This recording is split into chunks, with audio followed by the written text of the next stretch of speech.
नमस्कार दर्शकों, मैं विशाल सिंह और आप देख रहे हैं वीटीवी न्यूज। खबर सीतापुर के एलिया ब्लॉक से है, जहां पर एक रिक्त हुए प्रधान पद के लिए आज मतगणना हुई है।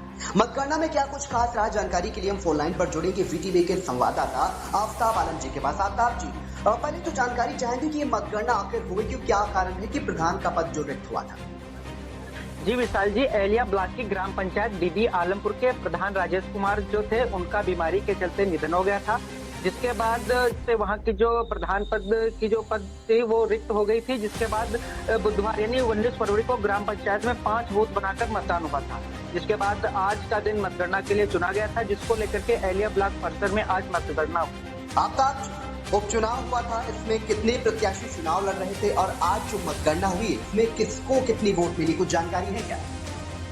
जी विशाल जी, प्रत्याशियों की बात करते हैं तो इस उपचुनाव में 6 प्रत्याशी चुनाव मैदान में थे। वहीं प्रत्याशियों के नाम की बात करते हैं तो अवध कुमार सिंह, जितेंद्र कुमार गौतम, रचना देवी, राम गोपाल, शालिनी दीक्षित और सुभाष, इतने लोग चुनाव लड़े थे। वहीं अगर इन प्रत्याशियों के प्राप्त मतों की बात करते हैं तो जितेंद्र कुमार गौतम को 542 मत मिले थे। वहीं अवध भक्त सिंह को 534 मत मिले थे। रचना देवी को 487 मत मिले थे।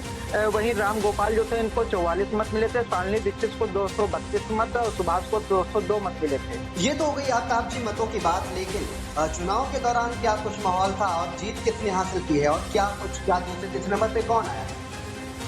विशाल जी, आज मतगणना जो हो रही थी, इसकी वजह से जो प्रत्याशी थे उनके समर्थक बहुत सुबह से ही जो है ब्लॉक परिसर के आसपास पहुंचे थे, जिससे काफी भीड़ थी और समर्थकों में काफी उत्साह भी था। जैसे जैसे वोटों की गिनती शुरू हुई, धीरे धीरे जिनको जो प्रत्याशी मतगणना में पीछे होते गए, उनके समर्थक भी कम होते गए। पहली बार जब मतगणना पूरी हुई तो उसमें जितेंद्र कुमार गौतम थे, उनको 350 मत और अवध भक्त सिंह जो थे उनको 350 मत, यानी दोनों को बराबर मत मिले थे।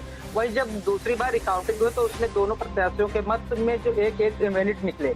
वहीं एक बार फिर से जब रिकाउंटिंग हुई तब जितेंद्र कुमार को 542 मत और अवध बख्श को 534 मत मिले, जिसके बाद जितेंद्र कुमार गौतम को जो है विजय घोषित करके उनको प्रमाण पत्र दिया गया। आज की मतगणना में आफ्ताब जी 3 बार मतों की गणना हुई है, परिणाम घोषित हुआ, लोगों का क्या कुछ प्रतिक्रिया थी, क्योंकि 3 बार मतगणना हुई है और चुनाव जो जीते हैं उन पर लोगों ने क्या कुछ कहा है? जी विशाल जी, जो वहां पर समर्थक प्रत्याशियों के थे और लोग भी मौजूद थे, उन लोगों का कहना था कि पहली बार जब मतों की गणना हुई तब जितेंद्र कुमार गौतम को और अवध भक्त सिंह को 350 वोट मिले।